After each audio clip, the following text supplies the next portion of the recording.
All right, guys, we're going to try this again. I have Jordyn Keating on. It already sounds better. So, hey, Jordyn, how are you doing? I'm doing good. How are you? I'm doing good. We started talking about the bad weather, but we could just skip that again. Um.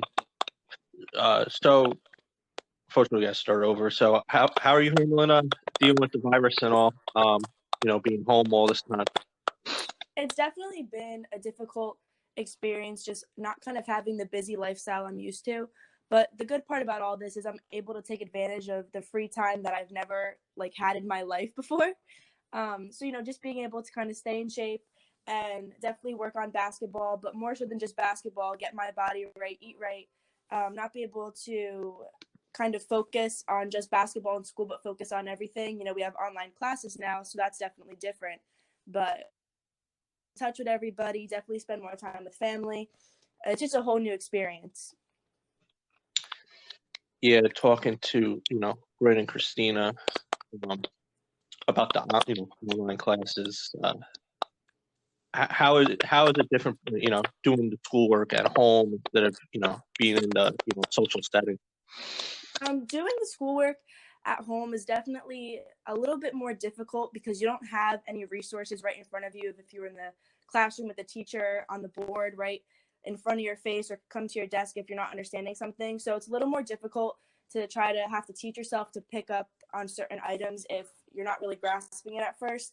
So that part's a little challenging, and also trying to stay motivated to kind of get yourself doing the actual work can be challenging sometimes, but it hasn't really been too bad. I just don't like not having the social setting. I'm a very in-person kind of person. People I like to interact, so kind of not being able to do that anymore, it's a little challenging, but I'm getting used to it. Okay. We start talking about basketball. I don't know, there's that noise again whenever I'm talking. You're coming in clear, that's all that matters. So when did you start playing basketball? I started playing basketball back in around second grade. I started on my town's rec league. Didn't really kind of think of it too much. It was more so just a pastime, trying to keep myself busy. So it was really just, like I said, a little bit of a pastime and everything. Did you play any other sports when you were younger? Oh my God, when I was younger, I played so many sports, from soccer, gymnastics. I did karate when I was really little, and then in late elementary school, early middle school, I picked up softball, and so I'm on my local YMCA team. And then in middle school, I picked up field hockey and carried that into high school with me along with basketball. So I've played my share of sports throughout the years. So did you play field hockey Yeah. Yeah, I should have probably said that when I introduced you. Jordyn goes to Donovan Catholic, known to me as Mondon. I don't know when they changed the name, but it'll always be Mondon to me. So how old were you about when you realized how good basketball was going to be your sport? I kind of figured it out back in around 7th grade, so probably when I was 12, 13 area. It was just kind of one of those things that the more and more I started to play and go to these tournaments, I was like, this is just really what I want to do. This is what makes me happy, and I feel comfortable doing it the most. So. Okay. You have any brothers or sisters? Yeah, I have a younger brother who's actually bigger than me, which is kind of scary. But he's a hardcore football player. Like, what basketball is to me is how football is to him. So that's just really his thing. Are you two competitive at all, with each other? Oh, yeah. I mean, it's definitely fun. We always go outside, and I'll, beg him to play one-on-one. And sometimes, you got to be careful what you wish for, because he'll literally pick me up and body slam me. But it definitely gets competitive with things. Even if we're playing a simple game of horse or just, around the world, things definitely get competitive. Even though it's not his main sport, he gets mad if he loses. So. That's how it always is with brothers and sisters. Oh, yeah. Talk about your parents. I've got to meet your father a few times. How would they, be able to help you, in your development, support you, be there for you? My parents have definitely been one of my biggest influences, and they've always been able to help me and guide me and support me in all of my decisions I've made. Even if they aren't basketball related, they're just there kind of to back me up and support me in everyday life, and just kind of help me navigate the struggles, especially in the world today. Things are a lot different than they used to be. So with all of us, I'm just really glad that they've kind of been able to have a really good relationship with each other, and we can carry that on to the court. We can carry that on to life every day. It's just definitely something we're big on, is having a really good relationship with each other. I mean, that's important. Besides your family, to get to the level that you're at, also need trainers. Who are some of the trainers or coaches that have helped you, when you were younger? When I was younger, I trained with John Truhan, who is actually still my current AAU coach. I trained at Basketball Warehouse. I trained with Tiny Green, and then I played for John Mayo and Buddy, and they were actually my coaches at one time too. Okay. Yeah, I'm familiar. I know John. Got to talk to him a couple of times this past season. Good guy. We'll talk a little more when we talk about your AAU. Basketball Warehouse. Don't know them personally. Follow them though. They do good things. Yeah. Tiny Green. Obviously, everybody knows who Tiny is. Who are some of the players that you've trained with? Before now with Gary as well. Linton. We'll get into him, but who are some of the players you've trained with? At Basketball Warehouse, Tiny. One of the main players that I've trained with, kind of no matter where I've gone, has been Christina Donza. Me and her trained with each other at Basketball Warehouse. We train with each other still at Gary's. So me and her have kind of been, even if we weren't super friendly like we are now, we've kind of always been training with each other. And over the years, we've built a really great friendship. So I'm really thankful for that. She's definitely someone I can look up to. Yeah, Christina is a special player.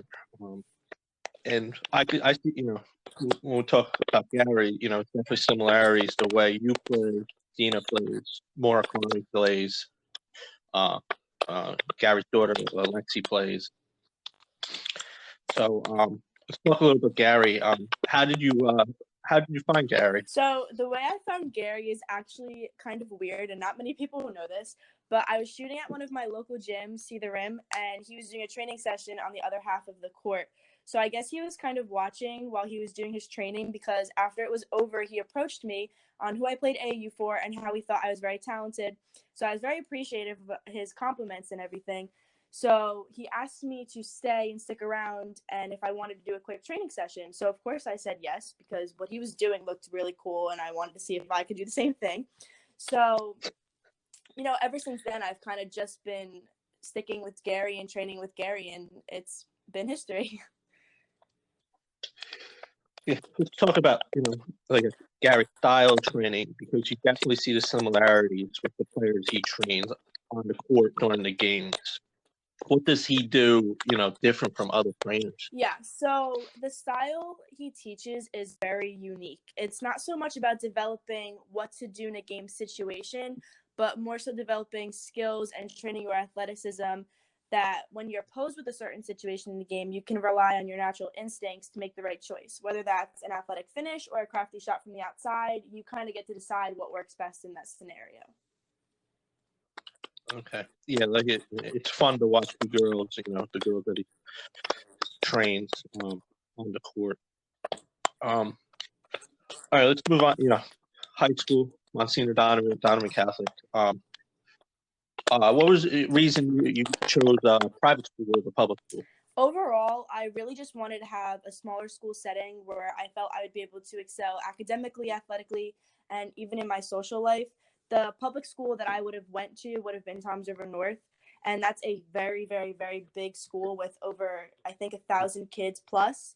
So to be able to kind of narrow it down and go to Donovan in a school that's only about no more than 500 kids, it was definitely a switch, because I was in public school my whole life, but I was willing to make the switch because I knew in the end it'd benefit me for my future. I've taken the similar road, went to public grammar school, and ended up going to St. Rose Public School. So going into your freshman season, what are some goals you had for your freshman year and overall when you entered high school for your career in Donovan Catholic? So freshman year, my goal definitely was just to make varsity because I knew Coach Jansen as a person. He's a really great guy, but one of the things that he has is like his philosophy is he doesn't really believe in putting a freshman on varsity kind of right away. So I was just really set on I wanted to prove myself and be able to be that freshman that got put on varsity. And I did, which I'm very grateful for that he gave me that opportunity and he believed in me enough in my skill set. So that was definitely a big thing. And we've kind of just grown our relationship throughout the years. An overall goal that I had entering high school that I'm hoping to achieve by the end of my senior year is definitely to get my 1,000-point. And my other goals were, to make some of the short teams, first team B South and everything, which I was able to accomplish this year. I was very grateful for that. So yeah. How far are you away from 1,000? From my 1,000th, I think I'm about 294 points away. So it's still a decent amount, but it's not impossible. No, definitely doable. Who are some your freshmen? Who are some players that helped you in your first year of development? My first year of development, I was on a very strong Donovan Catholic team at the time. That was kind of the super team that made it to the quarterfinals of the Shore Conference. Ended up playing SJV in the Pine Belt. We had talented seniors, Melissa Buxton, Alyssa Hershey, and Molly Collins. So I kind of got to learn from the best while playing against the best that year. Going against those players in practice definitely helped me and improved my skills and my confidence that when I was able to go in the game, I was ready to go. And I wasn't afraid. I didn't have that freshman fear kind of thing. I was ready to go contribute, whether they needed a couple rebounds, a couple minutes of really hard defense, or someone to knock down a three, drive to the basket or something. I was ready to do that because of who I was able to play against during practice. That's something Tiny always posts. You get better playing against better competition. Yeah. Whether it's practice, training, or whatever. All right, move on to your sophomore year. I actually saw you play in St. Rose and States your sophomore season. Oh, that was a fun game. Was it States? It might have been Shore Conference. I think it was Shore Conference. It was definitely. Yeah. We played them at their It might have been. It's definitely postseason. It was definitely postseason. Yeah. I know that. Talk a little bit about your sophomore year and playing with a talented point guard Paige Slavin. So my sophomore year was sort of when I was actually able to embrace my role and have a really big impact on the court for my team. It was great, and most people don't know this, but we actually played together on the same rec team in elementary school. So me and her go way back. We were a great backcourt duo, and we knew the style of each other and how we played. So we were just able to flourish on the court with each other. Yeah. How did you guys make states that year? My sophomore year? Yeah. Yeah. We made states, and I don't remember. I want to say we played Union Catholic, but at our place. And then after we played Union Catholic, we went to I don't remember who we went to, but then we went somewhere, and I think we ended up losing that game. But we made it through the second round. Okay. Moving on to your past season, junior year. Talk a little bit about your junior year. So my junior year to me has definitely been one of the most important years. Everyone had us written off this year and kind of left us for dead, but obviously that was just more fuel to our fire because we went 18-9 and made states and Shore Conference. We had very few starting returners this year, so I knew my role was going to change, and I would have to embrace it more than ever.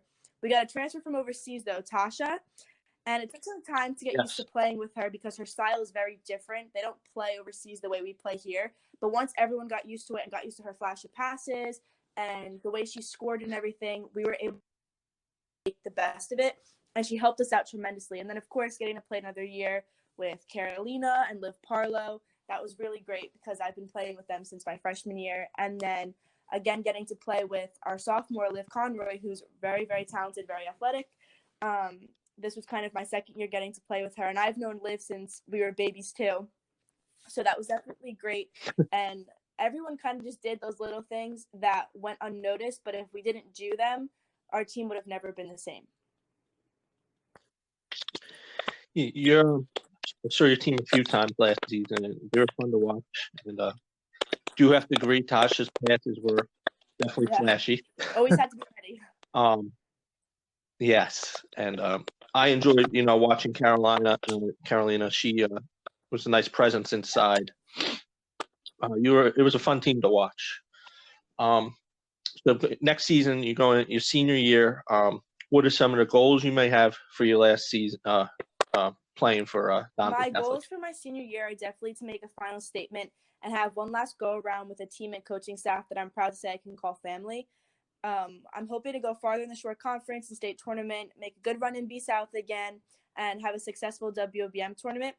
And then personally for me, I'm just looking to constantly improve and expand on what I've been able to do so far over the past couple of years, continuing to have an impact on the court and hopefully keep inspiring some of the younger generations. There's a couple more games whenever they're home, younger ones. And honestly, like my favorite part of the home games is seeing their eyes light up when we just give them a high five, a little wave, go talk to them for a little bit, because we honestly don't realize it, but us as high school players, we're like their hometown superstars.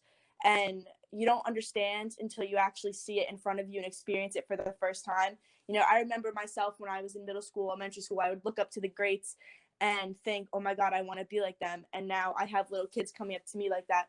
And it's just a really, really, really great feeling. It makes you actually feel like you're doing something right, and then like I said before, getting my 1,000th hopefully my senior year and just continuing to build on the accolades I had from last year, make some more all-shore teams, make another first team B-South, and then hopefully some state teams, group teams, stuff like that.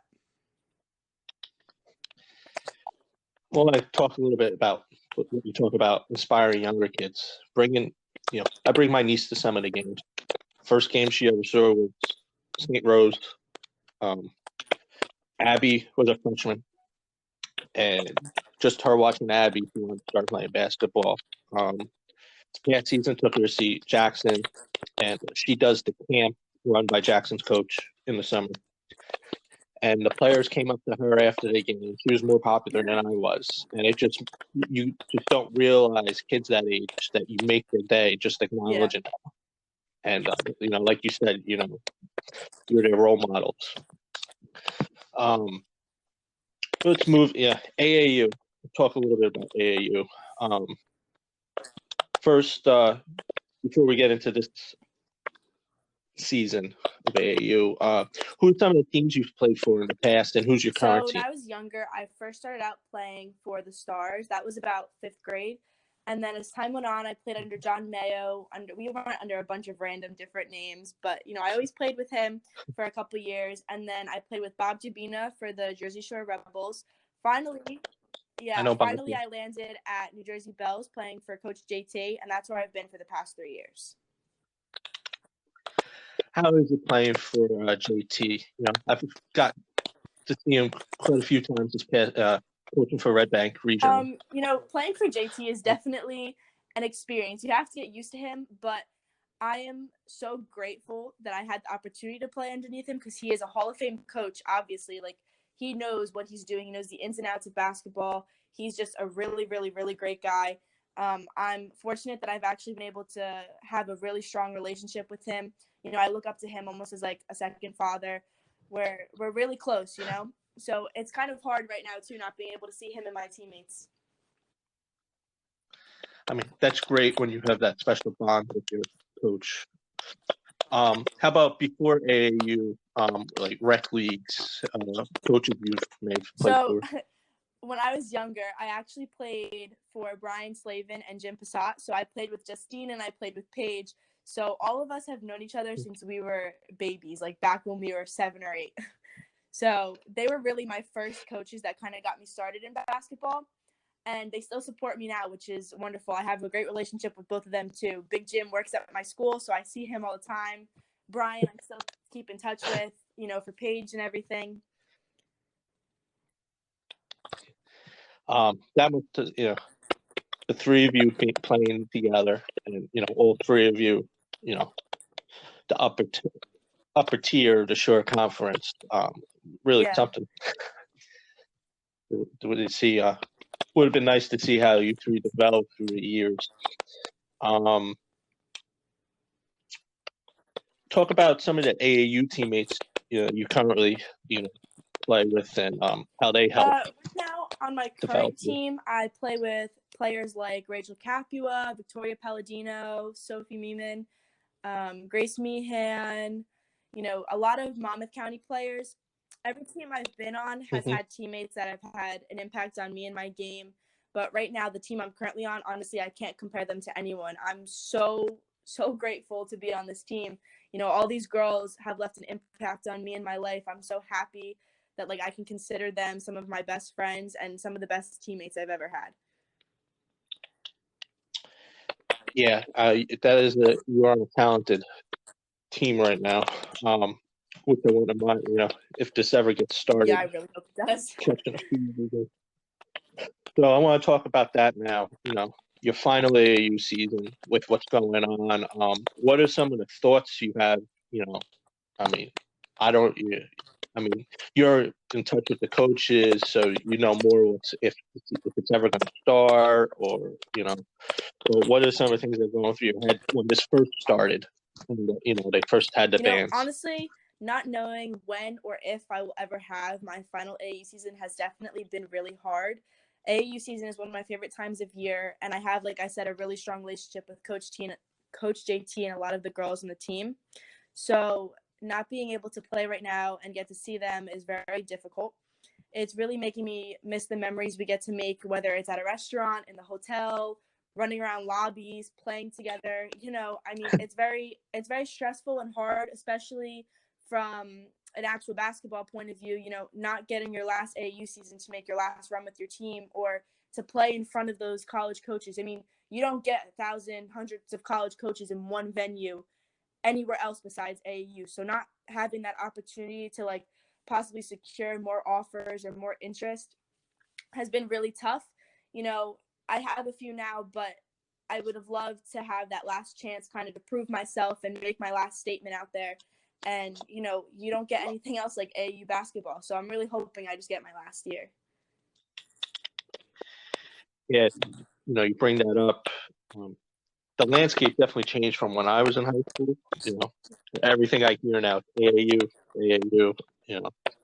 Back when I was in school, it was more high school. Coaches showed up at high school, and now it's everyone wants to go to AAU. That makes sense because, like you said, you got these tournaments where you could see so many different players instead of traveling to high school to high school to high school. Before we end this, talk about your future after going to college. Any plans right now? What you would like to be when you grow up, or what you want to study in college? Right now, I'm planning on majoring in physical therapy, and I've kind of had this idea in my mind for the past 5 years, so it's never really left. It's been something I've always wanted to do, and I just really want to be able to work with athletes especially. So the kind of physical therapy I want to do is more sports geared and rehabilitation wise. So I just really want to be able to help athletes and help them get back to their sport and everything, just like people have done for me in the past. I can't tell you how happy I am to have found some of the physical therapists and chiropractors that I've had the chance to, be worked with and worked on. They seriously have gotten me to be the best athlete I can be just from their treatment. So to be able to be that to someone else in the future, it's just something I'm really hoping can happen. That's great. Let me ask, did you have any serious injuries playing basketball? When I was younger, I never really had a serious injury to where it would be season ending almost. But when I was younger, this is going to sound really funny, but back in 5th grade, I actually dropped a chair on my foot in the first week of 5th grade. And I fractured the growth plate in my foot. And then on the same ankle, when I was back playing softball, I slid into home plate and didn't realize it. Thought I just sprained my ankle. I actually fractured the growth plate in my ankle too. And I had to be casted. But ever since then, I've never really had a super serious injury besides maybe a minor sprain that I had back last AAU season that took me out of a tournament. But nothing ever super serious that I need surgery on or anything like that. Good. Yeah, knock on wood. All right, Jordyn, I appreciate you joining me and doing this podcast. Yeah, no problem. And hopefully AAU, some states are starting to open up. I know under protest probably, but we'll see. We hope the numbers start dipping and we start opening things up where we can at least get to the parks and stuff. All right, Jordyn, thank you. And I'll post this. This will be up probably later tonight. All right, Jordyn Keating, everyone. Thank you.